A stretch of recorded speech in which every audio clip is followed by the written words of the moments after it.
Hello, my name is Sherry Karver, and I'm in Oakland, California. It's January 17th, 2025. I was born and raised in Chicago, so I'm a big city girl. I'm an only child, and my parents were Holocaust survivors, so art was not really important to them. But inadvertently, they both were instrumental in my early interest in art. My dad was a tailor, so there were always scraps of fabric laying around that I would cut up and make things with. And my mother worked for a company that made the little colored squares called chips for paint store brochures. She would bring home any extra ones, and they had the names of the colors on them. So I was probably the only 6-year-old that knew what aubergine was or chartreuse. I was enrolled in Saturday kids classes at the Art Institute of Chicago, and that probably had the biggest impact on my love of art. The Art Institute opened to the public at 10 a.m., but the classes started at 9 a.m., so the guards would let us in whenever we arrived, and I was always the first one there. So I got to walk through the whole Art Institute by myself. It was semi-dark because the lights weren't all on yet, and it was cool because they hadn't turned the heat on yet. And I was surrounded by all these amazing paintings and sculptures, and it was magical. Can you imagine nowadays letting kids walk through the museum alone before it opened? I was really lucky to have such an experience every Saturday. But by the time I got to college, my parents wanted me to study something where I could make a living and get a job. So I majored in sociology at Indiana University in Bloomington, Indiana. I liked sociology, but my heart wasn't really into doing that. Senior year, I had the time to take a ceramics class, and that literally changed my life. I knew then and there I was never going into sociology. I was hooked on ceramics. I moved back to Chicago after graduating and opened a ceramic shop and studio with a business partner. This was a wonderful experience and made me realize that I was a professional artist. After 4 years, I decided to go back to graduate school and get my MFA in ceramic sculpture so I could teach college-level ceramics. I went to Tulane University in New Orleans, and after that I taught ceramics at numerous universities over the next 20 years, including San Diego State, Chico State, University of Wisconsin-Milwaukee, and Laney College in Oakland, California. So did my upbringing have any real impact on this work? I would say yes. I will always love ceramics, and I did large-scale ceramic wall sculptures for many years, while my own work gradually evolved into the photo-based mixed-media painting and photography that I do now. I think my upbringing in a big city does inform my work today because I'm very interested in crowd scenes and how we as individuals can stand out from the crowd since we each have a unique story to tell. Maybe my undergraduate sociology degree has something to do with my interest in people and how we relate to one another in the world. I'm not a traditional photographer, but if I had to categorize myself, I would say I'm into street photography in public places. My favorite places to photograph are Grand Central Station and the Metropolitan Museum in New York City. I also photograph on city streets in New York, Paris, London, Milan, or wherever I'm traveling. So what are my biggest influences? Well, I don't really have any big influences in my art since I've always been on my own trajectory, so to speak.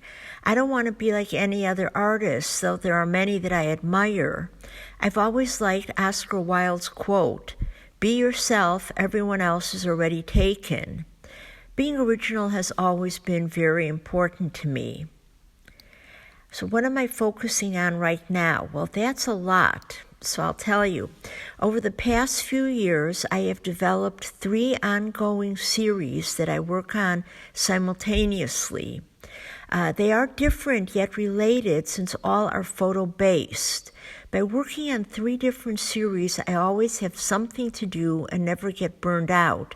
There's always something in progress.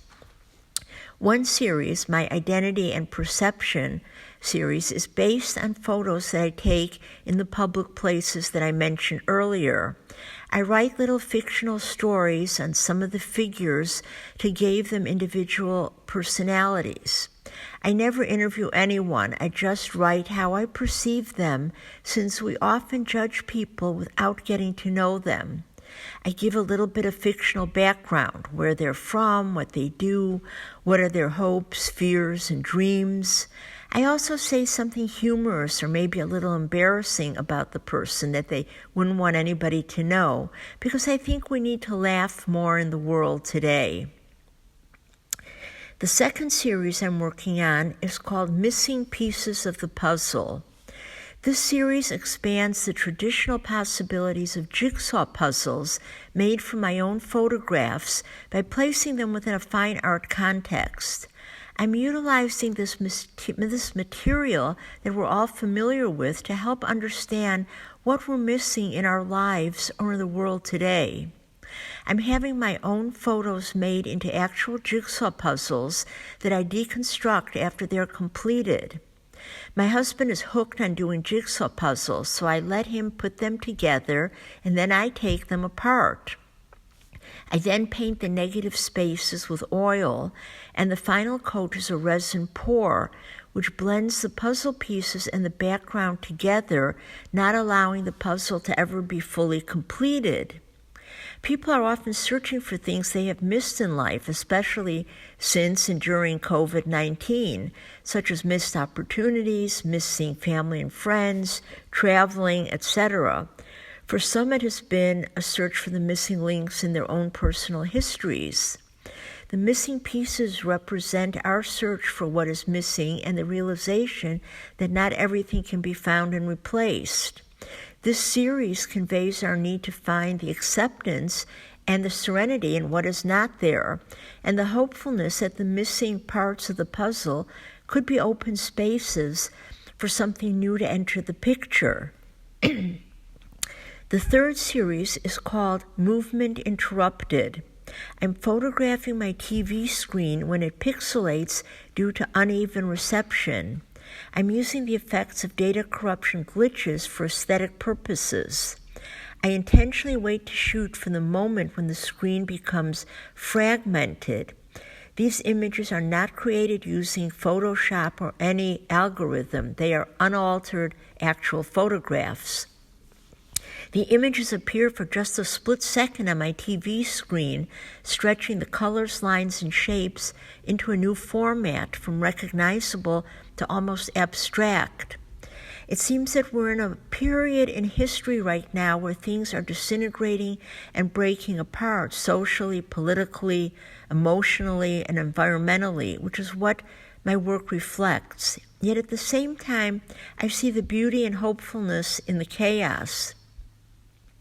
This method of working is exciting to me because it is almost like magic, where the TV is literally channeling these images, and I'm there to capture those moments before they disappear forever. These images are printed as dye sublimation on metal, a very archival process in small editions. I've chosen to use metal rather than printing on paper for this series because the metal substrate shines through the surface, adding another visual layer of depth. The industrial feel of the metal works well with the contemporary digital technology and the glitches that occur.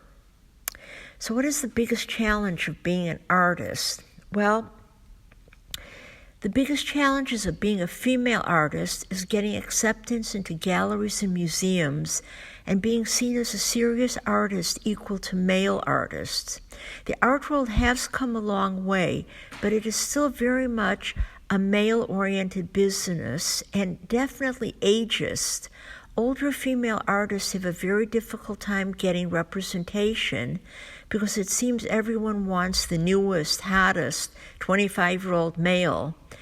It's a bit frustrating to say the least, but it's the career path I've chosen. What advice would I give to my younger self? Well, I would tell my younger self to move to New York City, go to graduate school there, and get my art career going there. Since I moved around a lot for teaching jobs, I always had to start over, and although California is a great place to live where I am now, I know that the art world revolves around New York, at least here in the U.S., and also in London, Paris, and Berlin in Europe. Have I ever tried any unconventional mediums or techniques? Yes, pretty much everything I do utilizes unconventional materials and techniques, such as combining photography with oil paint for all the color, adding narrative text, jigsaw puzzles, and resin surface. Even back when I was doing ceramic wall sculpture, I used paint and sawdust firings to create the colors and surfaces instead of traditional glazes. Do I listen to any music while working?